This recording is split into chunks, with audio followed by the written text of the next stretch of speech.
because there's always an emergency when you're in the middle of a campaign, and mine is just the opposite of what Lisa was able to give as far as information. Mine's a little less informational. I can't speak of facts. I can tell you what I think needs to change, and I think there's a way to get there. And I've already figured out, this is my first political adventure. The local stuff, I recognize right away as much more difficult at many different levels. And I was embarrassed that I was as naive as I was, because I got to follow people around the campaign trail and talking to different groups. And every time I was, and it didn't make any difference what type of groups you were in front of, the local races had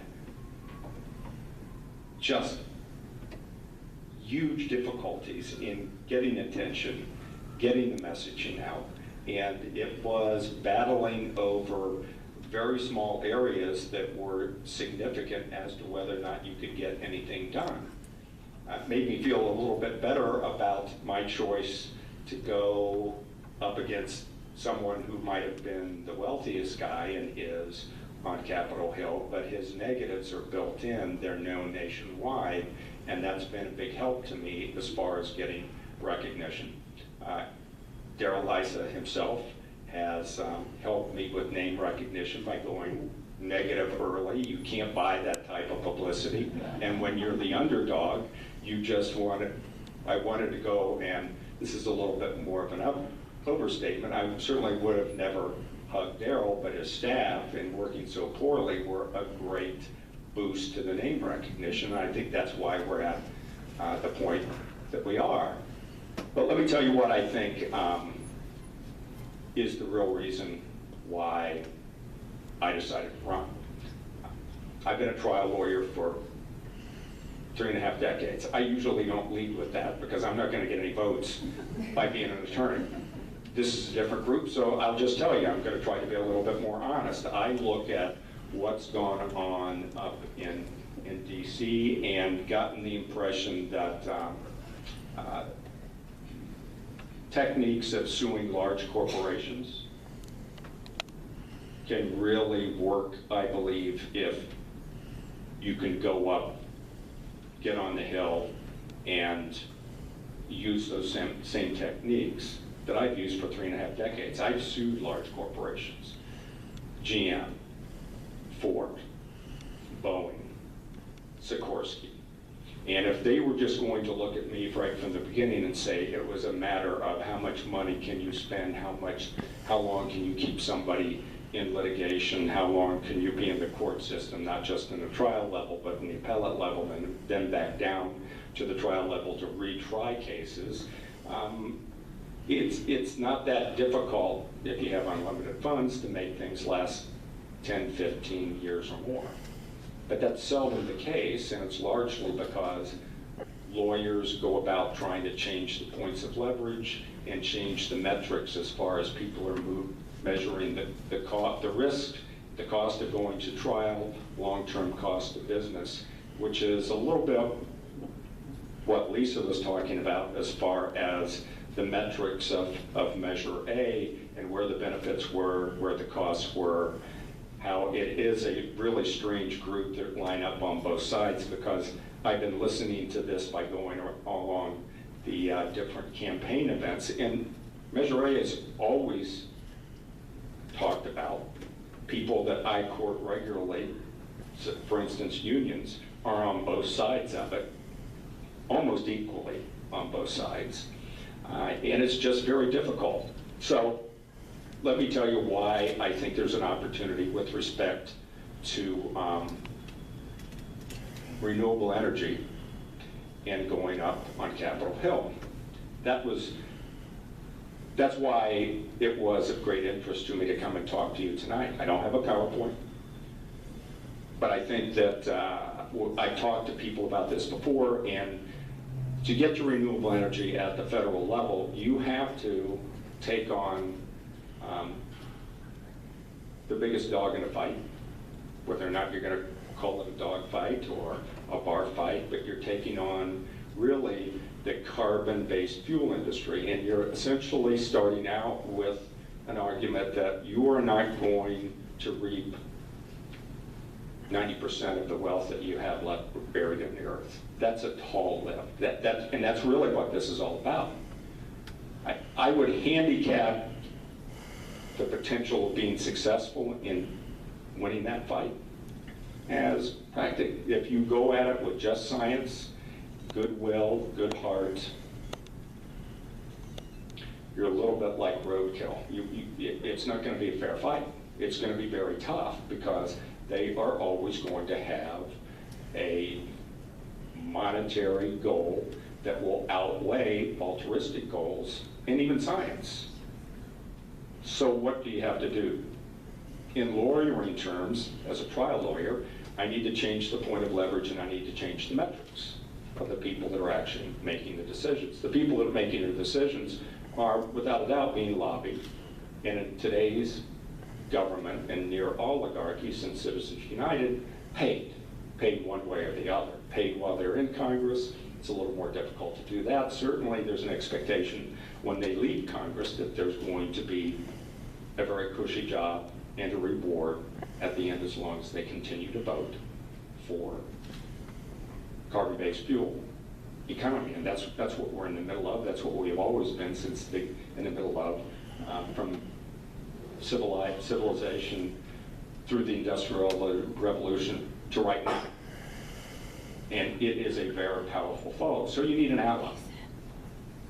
You need an ally. You need somebody that's just as forceful, powerful, persuasive. And this is who I propose that it be. Somebody that I know very well, an entity that I know very well, and it's an entity that matches up with my desire to put country over party and power. So the big dog to bring in the fight is, at first, the Navy and the Marine Corps, because it has been one of the chief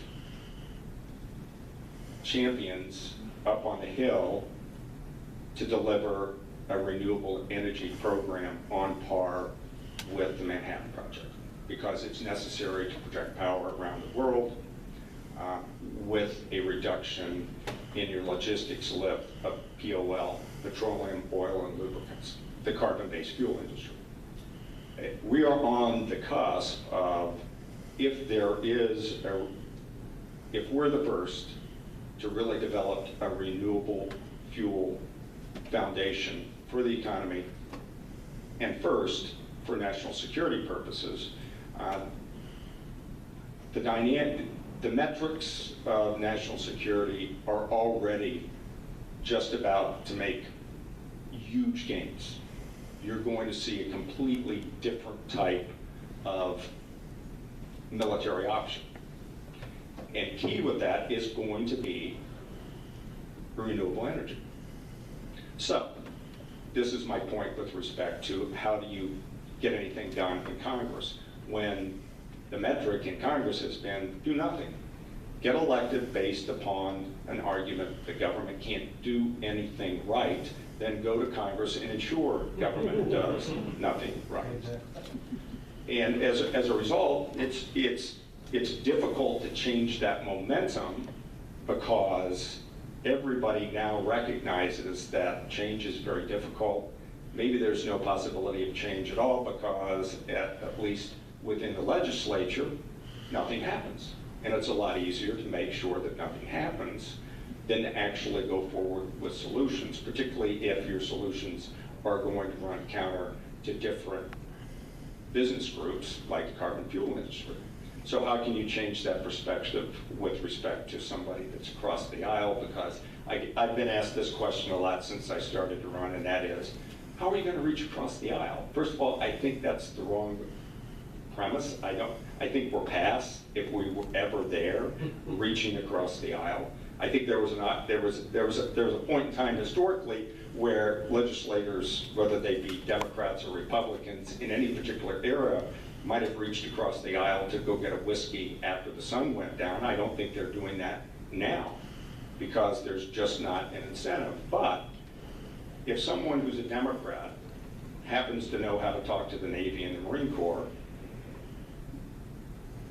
can tell a Republican, you'll be on the wrong side of national security because this is what the Defense Department wants.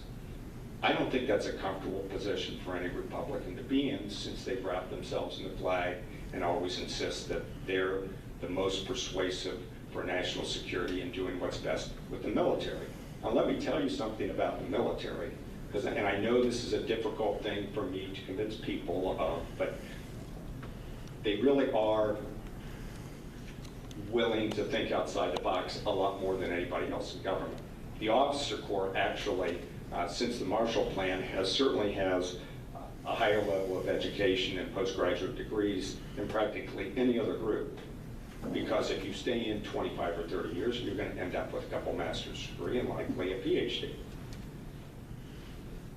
If you ask the right questions of the right people down in the Pentagon, you will get different answers and you'll develop different courses of action. And it's always a struggle to get either side to ask the right questions. I think the left, progressives and liberals, have rejected any type of alliance with the military because they see it as a necessary evil at best. And I think particularly with the last group of veterans that have gone to war and have come back, they're not unlike other generations, a little bit more so. I believe that if you go and you see the dark side of a combat tour, you're going to, if you're a conservative or Republican when you go, when you come back, you're more likely to be a Democrat. And I think that most veterans understand that you can't kill your way out of problems. I also think that most veterans believe that military force should only be used as a last resort. So you can get people within the military to support sustainable, renewable energy. And that's the only way I think that you're going to be able to get to a point of beating the people about the head and shoulders, not reaching across the aisle, but it's a coercive approach. You have to tell them you're going to have to pay a cost if you're going to continue to go counter to what the military wants. Now, I'll be the first one that will also say at a certain point in time the people in the Pentagon are looking to their next career, and it's usually within the military-industrial complex, and that's a whole different animal altogether. But while they're on active duty, and a fair number of them afterwards, want to do what's right for the country.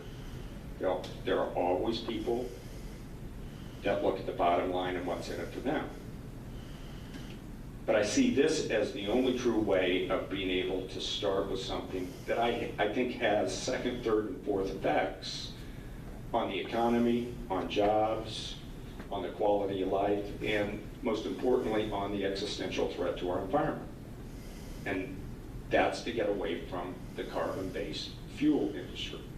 And you need a huge ally. You need a bigger dog in the bar fight. And if somebody else comes along that's more powerful than what I'm suggesting, I'd be willing to team up with them, as long as it would leverage the people that gain by doing nothing can sit in Congress and continue to prove that government can't do anything right, and they ensure that government does nothing to come close to doing anything right. I think that's what people are really looking for. They're looking for solutions. They're looking for something to actually happen, for there to be some movement. That's where I see the possibility of changing the point of leverage and changing the metrics as far as people look at the consequences in government to do something different. I think that that's why we've been able to start to get people believing in getting rid of Darrell Issa, because it's no coincidence that he's a climate change denier. And a lot of the Republicans are. But you don't want to get into an argument whether or not climate change is real, because some old white guy will just pick up a snowball in the middle of the winter in DC and bring it in and say, see, there's no climate warming. That's not the point of having that argument. The argument is, hey, we need this for national security.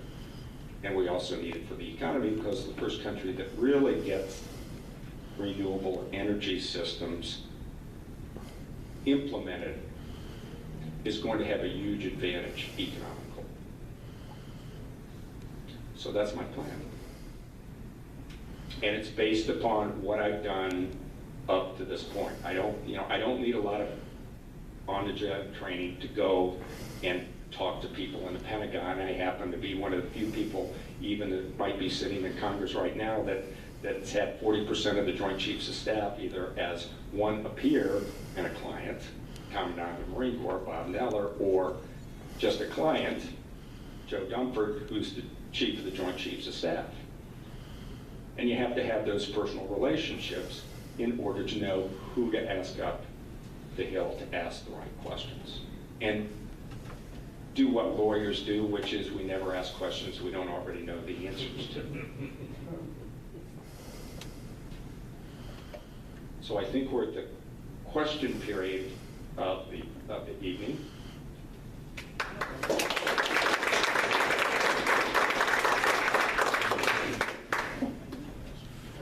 Do we have a moderator? I made it.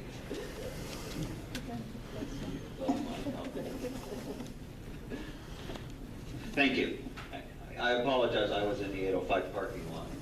I only left myself an hour and a half for a 35-minute drive, and it wasn't enough. But I've learned that about San Diego. I'm not a regular commuter.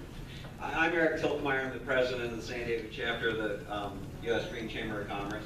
Thank you both for being here. We appreciate it greatly, and thank all of you for taking time out of your evening to be here. We hope that this is going to be educational for you and for you. So we'd like to welcome questions. We'd love to have an interactive dialogue and see what you can do for us and what we can do for you. Let's start in the back right. Hi, yeah, for Doug, great talk, thanks. You know, you're talking about, obviously, the security challenges that we're going to be faced with as climate change increases. We think refugee problems are bad now. Just wait 5, 10 years, it's going to be out of control. And we're not doing anything about it. We're actually building walls. And Mexico will pay for them. You know, the challenges for the military are that the military is funded by taxpayer dollars.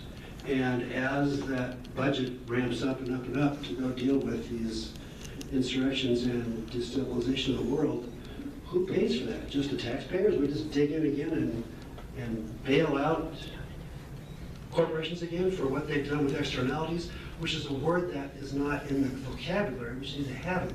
Externality is the biggest word we need to be aware of, which leads us to things like a carbon tax. Where are we on a carbon tax? How soon can we have one? Because it's the biggest tool in the tool shed, I believe, to shut down investment in fossil fuels and grow faster renewable energy. How do we do that, and how do we tie the military to that with taxes and with externalities? Oh, good. I didn't touch on the military-industrial complex, but look, we've been on a wartime footing since 1941. Military contracting is the biggest racket in Washington, D.C., and I can go back with even more of a historical basis for saying the military doesn't want a huge chunk of what generally gets thrown into defense budgets. It makes no sense on many different levels. I'll talk locally. There's 32 littoral ships being built down in mostly in San Diego by GE and another manufacturer. There are 2 different platforms. The crews aren't cross-trained, and everybody knows in the next generation of conflicts they won't last in a combat environment where they're designed to operate. They don't make any sense. The F-35 is a huge black hole, and they are only training essentially one generation of pilots to fly in them. And just as a former infantry officer, I would much rather use something else than a manned pilot aircraft for many of the missions that the F-35 is going to be there for.